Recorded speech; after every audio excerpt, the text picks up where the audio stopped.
بسم اللہ الرحمن الرحیم۔ السلام علیکم کلاس 8۔ امید ہے آپ سب خیر خیریت سے ہوں گے۔ ہم نے پچھلے لیسن میں خلق عظیم پڑھا تھا، ہمارا وہ سبق جو ہے وہ کمپلیٹ ہو گیا، اس کی مشق بھی ہو گئی، آپ لوگوں نے ماشاءاللہ اپنی نوٹ بکس پہ اسے کر لیا۔ آج ہم سیرت طیبہ میں ہی جو ہمارا باب سوم ہے، سیرت طیبہ صلی اللہ علیہ وآلہ وسلم، اسی میں آج ہم پڑھیں گے صبر و تحمل۔ ٹھیک ہے، آج ہم صبر و تحمل کے بارے میں جانیں گے کہ صبر کیا چیز ہے اور صبر کرنے پہ اللہ تعالیٰ کتنا زیادہ اجر دیتے ہیں اور اللہ تعالیٰ کس طرح صبر کرنے والوں سے راضی ہوتے ہیں۔ صبر کیا چیز ہے؟ صبر رکنے برداشت کرنے کو کہتے ہیں۔ جیسے انسان پہ کوئی مصیبت آئے اور وہ اسے صبر کے ساتھ برداشت کر جائے، کوئی غم آئے اسے صبر کے ساتھ برداشت کرے، اس پہ صبر کرے، واویلا نہ ڈالے، شور شرابہ نہ مچائے، اللہ تعالیٰ سے کوئی شکوہ شکایت نہ کرے، بلکہ اس غم، اس مصیبت کو، اس پریشانی کو اللہ تعالیٰ کی طرف سے آیا ہوا سمجھ کر اللہ ہی تعالیٰ سے پھر سے آگے اپنے لیے مدد مانگے، تو اس چیز کو صبر کرنا کہتے ہیں۔ تحمل بھی جو ہے وہ برداشت اور بردباری کے معنی میں ہی آتا ہے کہ تحمل کرنا، برداشت کرنا اور ہمت سے کام لینا۔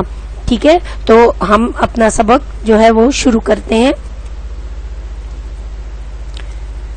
مفہوم: صبر کے لغوی معنی رکنے اور برداشت کرنے کے ہیں، اور تحمل کے معنی بھی برداشت اور بردباری کے ہیں۔ شرعی اصطلاح میں صبر و تحمل کے معنی نیک عمل پر دوام، یعنی نیک عمل پر دوام، جو بھی آپ نیک کام کرتے ہیں، آپ نے کوئی ایسا ارادہ کیا اس پر ہمیشہ قائم رہنا۔ ٹھیک ہے، اس پر دوام یعنی ہمیشہ اس نیک عمل پر قائم رہنا۔ گناہوں سے پرہیز، مصائب اور تکالیف کو برداشت کرنا، دل کو خوف اور گھبراہٹ سے دور رکھنا، حتیٰ کہ خوشی کے موقع پر بھی فخر و غرور اور بے قدری سے بچنا۔ یعنی اب صرف یہ نہیں ہے کہ غم کی کیفیت ہی میں صبر کرنا ہے، پریشانی، جب آپ کے گھر خوشی کا موقع ہے، جب آپ کے اوپر آپ کو کوئی خوشی اللہ تعالیٰ دے، تو اس میں بھی اللہ تعالیٰ کا ہر حال میں شکر ادا کرنا اور الحمدللہ کہنا کہ اللہ تعالیٰ نے یہ خوشی بھی مجھے نصیب۔ ایسا نہیں کہ یہ تو میرے فلاں جو ہے میرے اندر ایسی باتیں تھیں یا ایسی چیز تھی جس کی وجہ سے مجھے یہ خوشی دی، اور اس پر فخر کرے اور غرور کرے۔ تو ان تمام چیزوں سے بچنا اور ہر حالت میں دل کو مضبوط رکھنا ہے، یعنی جیسا بھی موقع آئے تو اپنے دل کو مضبوط رکھ کے اللہ تعالیٰ سے مدد مانگنا اور ہر حال میں اللہ تعالیٰ کا شکر ادا کرنا کہ اللہ تعالیٰ یہ جو مشکل ہے، یہ جو پریشانی ہے، یہ جو غم کی کیفیت ہے، تو تیری ہی طرف سے مجھے ملا ہے، اب تو ہی مجھے اس سے نکلنے کا راستہ بتا۔ ٹھیک ہے، اب صبر و تحمل کی اہمیت اور فضیلت کہ جنہوں نے یہ سارے کام کیے جو مفہوم ہمیں بتایا گیا ہے، تو اس کی اہمیت کیا ہے اور پھر اللہ تعالیٰ نے اس پہ کیا فضیلت رکھی ہے، ایسے لوگوں سے اللہ تعالیٰ کس طرح سے راضی ہوتے ہیں۔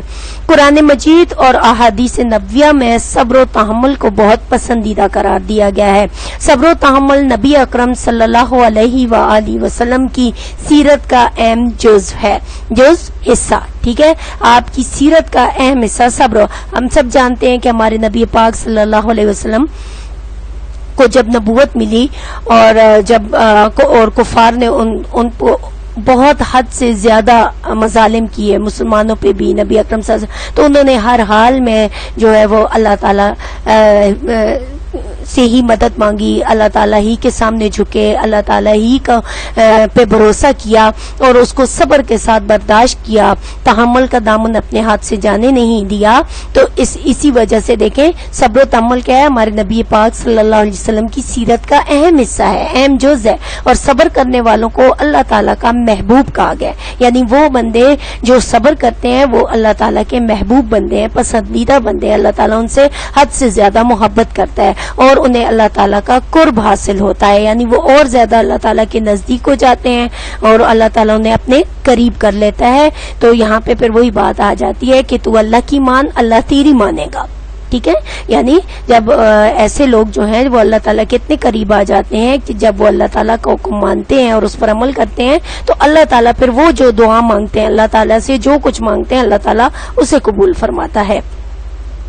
ارشاد باری تعالیٰ ہے اب صبر کے بارے میں سورہ آل عمران میں اللہ تعالیٰ نے ایک آیت نازل کی، واللہ یحب الصابرین، ترجمہ کیا ہے؟ اور اللہ صبر کرنے والوں یعنی ثابت قدم رہنے والوں کو محبوب رکھتا ہے. لیکن محبوب وہ چیز ہے جس سے حد سے زیادہ محبت کی جائے، جس کو آپ اپنے سے بالکل دور نہ کر سکیں، وہ آپ کے ہمیشہ پاس رہے، آپ کے نزدیک رہے، اس کو محبوب چیز وہ ہوتی ہے. تو جو صبر کرنے والے ہوتے ہیں ان کو اللہ تعالیٰ محبوب، اور جسے اللہ تعالیٰ محبوب رکھے تو وہ اس سے زیادہ خوش نصیب کوئی ہوگا؟ کوئی بھی نہیں ہوگا. ٹھیک، صبر کرنے سے مشکلات آسان ہو جاتی ہیں. اللہ تعالیٰ نے مومنین کو نماز اور صبر کی طرف رغبت دلائی ہے، یعنی ان کی جتنی توجہ ہے، جتنی ان کی ہے وہ فوکس ہے، وہ اللہ تعالیٰ نے نماز اور صبر کی طرف رکھا ہے. ٹھیک ہے کہ اس سے رغبت، شوق کے ساتھ، محبت کے ساتھ اور پورا اپنا دھیان لگا کے نماز پڑھو اور پھر صبر کرو. اللہ تعالیٰ کا ارشاد ہے، یا ایھا الذین آمنوا استعینوا بالصبر والصلاۃ ان اللہ مع الصابرین. یہ سورہ بقرہ کی آیت ہے. اس میں اللہ تعالیٰ کیا ترجمہ کیا ہے کہ اے ایمان والو، صبر اور نماز سے مدد حاصل کرو، بے شک اللہ کی مدد صبر کرنے والوں کے ساتھ ہے. یعنی جب بندہ پریشان ہو، جب بندہ کسی مصیبت میں مبتلا ہو، جھٹ سے وہ وضو بنائے، اللہ تعالیٰ کے آگے سجدہ ریز ہو، نماز پڑھے، نوافل پڑھے اور پھر دعا مانگے، اس مصیبت، اس پریشانی پہ صبر کرتے ہوئے دعا مانگے تو اللہ تعالیٰ جو ہے وہ اس کی دعا ضرور سنتے ہیں اور ضرور قبول فرماتے ہیں. سورۃ العصر میں اللہ تعالیٰ کے فرمان کے مطابق ہر انسان خسارے میں ہے. سورہ عصر جانتے ہیں نا آپ؟ ٹھیک ہے، تو اس سورت میں اللہ تعالیٰ نے 30ویں پارے میں ہے یہ سورت والعصر، اس سے شروع ہوتی ہے.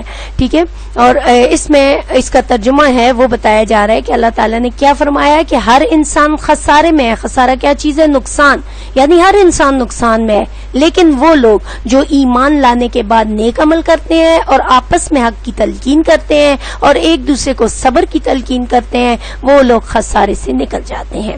اب کیا چیز بتائی؟ ایمان لانے کے بعد سب سے زیادہ ضروری تو ایمان لانا ہے نا. تو ہم تو الحمدللہ مسلمان ہیں، ہمارا ایمان ہے ہی کہ اللہ ایک ہے، نبی پاک صلی اللہ علیہ وسلم اس کے آخری نبی ہیں اور ان سے پہلے جتنے بھی انبیاء ہیں ہم ان سب کو بھی مانتے ہیں، اللہ کی کتابوں کو مانتے ہیں، اللہ تعالیٰ کے تمام انبیاء کو مانتے ہیں، روز آخرت کو مانتے ہیں، موت اور زندگی کو مانتے ہیں، ان ساری چیزوں کو ہم مانتے ہیں الحمدللہ.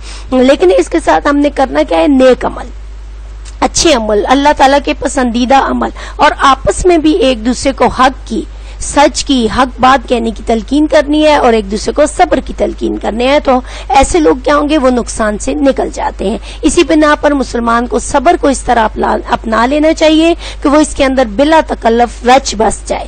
یعنی اس طرح ایک مسلمان صبر کرے کہ وہ اس کے اندر وہ چیز رچ بس جائے، وہ اس کی ایک عادت بن جائے. ٹھیک ہے، لیکن یہ بھی یاد رہے کہ صبر خود کو روکنے اور برداشت کرنے کو تو کہتے ہیں، لیکن اس کا معنی بے بسی اور بے کسی اور کسی مجبوری کی وجہ سے انتقام لے سکنا نہیں ہے. مطلب اب اگر آپ کو کسی نے کوئی ایسی تکلیف پہنچائی ہے اور آپ اس سے اتنی ہی اللہ تعالیٰ خود قرآن پاک میں بھی ارشاد فرماتے ہیں کہ جتنی تجھے تکلیف پہنچی ہے تو اتنی تکلیف دوسرے کو پہنچا سکتا ہے، لیکن اکثر اوقات ہم صرف اللہ کی خاطر، اللہ تعالیٰ کی خاطر ہم کہہ دیتے ہیں کہ نہیں ٹھیک ہے کوئی بات نہیں، اس نے اس طرح کیا ہے، میں اس کا دل نہیں دکھاتی یا دل نہیں دکھاتا یا اس کو اس پر شرمندہ نہیں کرتا. اس طرح اگر ہم صبر کر کے تو وہ تو اللہ تعالیٰ جو ہے وہ معاف. لیکن کوئی اور ایسی وجہ ہو جس پر انتقام لینا ضروری ہو جائے، جیسے خدا نخواستہ کسی کا ناحق قتل ہو جائے تو اس پہ جو فدیہ وغیرہ مقرر ہے یا اور کوئی ایسی، تو اس پہ انتقام لے سکنا کہ یہ بے بس تھا، یہ مجبور تھا، یہ اس طرح نہیں کر سکتا تھا، سامنے والا جو ہے وہ بہت طاقتور تھا، تو پھر اس کو صبر کرنا نہیں کہتے. یہ آپ کی بے بسی اور بے کسی یا کوئی مجبوری شامل ہوگی، بلکہ صبر تو دل کی مضبوطی، اخلاقی جرأت اور ثابت قدمی کا نام ہے. یعنی صبر آپ کے دل کو مضبوط کرتا ہے، آپ کو جرأت عطا کرتا ہے، آپ کو ثابت قدم رکھتا ہے، وہ آپ کو کمزور نہیں بناتا کہ صبر کرنے سے آپ بالکل کمزور ہو جائیں اور ہر ہی بات پہ جو نہیں برداشت کرنے والی اس پہ بھی آپ صبر کرتے رہیں. ٹھیک ہے، ارشاد باری تعالیٰ ہے فاصبر کما صبر اولو العزم من الرسل، کہ ترجمہ کیا ہے؟ صبر کیجئے جیسا کہ صاحب عزم رسولوں نے صبر کیا. صاحب عزم جو ہمت والے رسول تھے، انہوں نے صبر کیا، اس طرح صبر کیجئے۔ اب وہ صبر کیا تھا کہ لوگوں کی بری بھلی باتوں پر انہوں نے صبر کیا اور ان کو جو ہے وہ اللہ تعالیٰ کی راستے کی طرف بلاتے رہے، ایمان کی طرف بلاتے رہے، ان کو دعوت حق دیتے رہے۔ تو اس طرح کا صبر کے ساتھ میں جرأت بھی ہے، حق بات کہنے کی جرأت بھی ہے، اور آپ صبر بھی کر رہے ہیں ان کی بری باتوں پر، ٹھیک ہے۔ اب یہ نہیں ہے کہ بس صبر کر کے کونے میں بیٹھ کے حق بات کہنے کی بھی آپ توفیق نہیں ہو رہی اور آپ کہیں ہم صبر کر رہے ہیں، نہیں، ایسا صبر اللہ تعالیٰ کو نہیں چاہیے، یہ تو بے بسی میں اور مجبوری میں شامل ہو جائے گا۔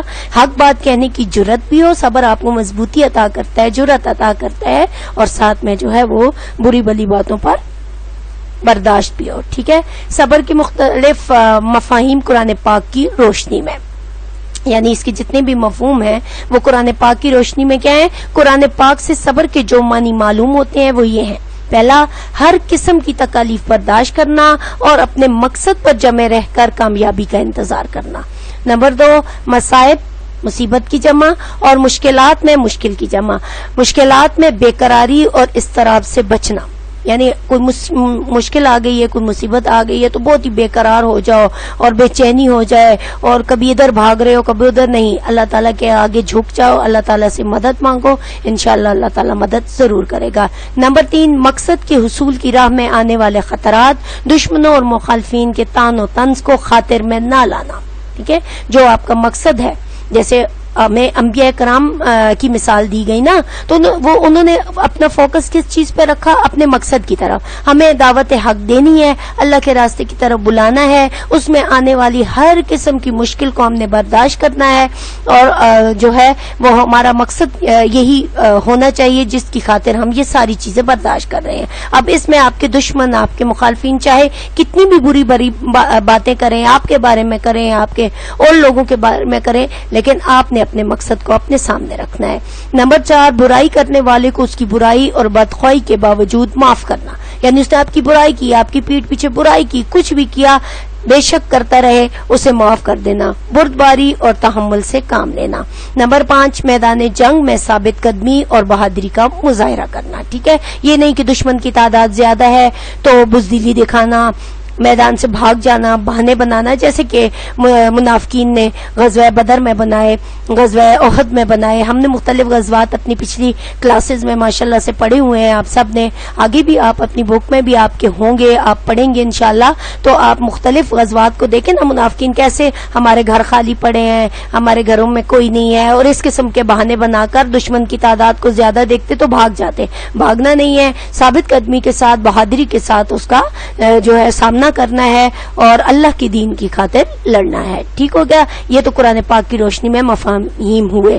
اب یہاں پہ ہم اپنا جو ہے وہ سبق ہم نے پڑھا پیج نمبر 28 اور 29، یہاں پہ ہم اس کو روکتے ہیں انشاءاللہ۔ اگلا جو ہے ہمارا صبر و تحمل اور اسوہ رسول صلی اللہ علیہ وسلم، وہ ہم اپنے اگلے لیسن میں پڑھیں گے۔ اس کے ساتھ آپ کے 2 سوال ہیں جو آپ نے کرنے ہیں اپنی کاپی پر، آپ کا ہوم ورک ہے۔ سوال نمبر 1 میں آپ سے پوچھا جا رہا ہے، صبر و تحمل کی اہمیت اور فضیلت پر مفصل مضمون لکھیں۔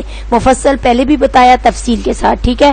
اب صبر و تحمل کی اہمیت اور فضیلت ہم نے پڑھا، بک سے پڑھنا اور اپنے الفاظ میں پھر اس کو کرنا، ٹھیک ہے۔ جب سوال پوچھا جائے تو اس کا جواب آپ نے اپنے الفاظ میں دینا ہوتا ہے۔ ہم نے اپنی کتاب سے سبق کو پڑھا، اس کو سمجھا، اس کے الفاظ معنی سمجھے، اب ہم اس کا آنسر کریں گے کہ صبر و تحمل کی اہمیت اور فضیلت قرآن کی روشنی میں کیا ہے۔ قرآن مجید اور احادیث نبویہ میں صبر و تحمل کو بہت پسندیدہ قرار دیا گیا ہے۔ صبر و تحمل نبی اکرم صلی اللہ علیہ وسلم کی سیرت کا اہم جزو ہے، اور صبر کرنے والوں کو اللہ تعالیٰ کا محبوب کہا گیا ہے اور انہیں اللہ تعالیٰ کا قرب حاصل ہوتا ہے۔ ارشاد باری تعالیٰ ہے، واللہ یحب الصابرین، اور اللہ صبر کرنے والوں، ثابت قدم رہنے والوں کو محبوب رکھتا ہے۔ صبر کرنے سے مشکلات آسان ہو جاتی ہیں۔ اللہ تعالیٰ نے مومنین کو نماز اور صبر کی طرف رغبت دلائی ہے۔ ارشاد ہے اللہ تعالیٰ کا، بے شک آپ آیت نہ لکھیں، صرف ترجمہ لکھ دیا کریں، یا ایھا الذین آمنوا استعینوا بالصبر والصلاۃ ان اللہ مع الصابرین، اے ایمان والو صبر اور نماز سے مدد حاصل کرو، بے شک اللہ کی مدد صبر کرنے والوں کے ساتھ ہے۔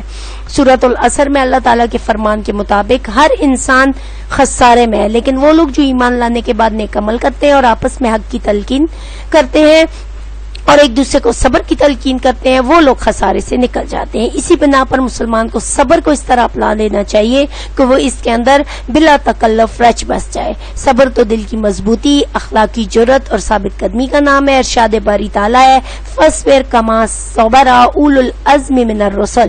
ترجمہ، صبر کیجئے جیسا کہ صاحب عزم رسولوں نے صبر کیا. تو یہ آپ کی اہمیت اور فضیلت دونوں آ گیا کہ صبر کی اہمیت کیا ہے اور اس کی فضیلت کیا ہے. ٹھیک ہے، دوسرا سوال ہے قرآن پاک کی روشنی میں صبر کے مختلف مفہوم بیان کرے. ابھی ہم نے مختلف مفہوم پڑھے، 5 مفہوم آپ کو بتائے گئے، ہم نے ان کو سیکھ بھی لیا، سمجھ بھی لیا. آپ کا جواب سامنے لکھا ہوا ہے سلائیڈ پہ، آپ نے اپنی نوٹ بک میں سے اتارنا ہے. مجھے دوبارہ پڑھنے کی ضرورت نہیں ہے، ماشاءاللہ آپ کو اچھے سے سمجھ آ گئی ہوگی. تو یہ آپ کا ہوم ورک ہے، اچھے طریقے سے اس کو کیجئے گا. اپنا خیال رکھیے گا. وآخر دعوانا ان الحمدللہ رب العالمین.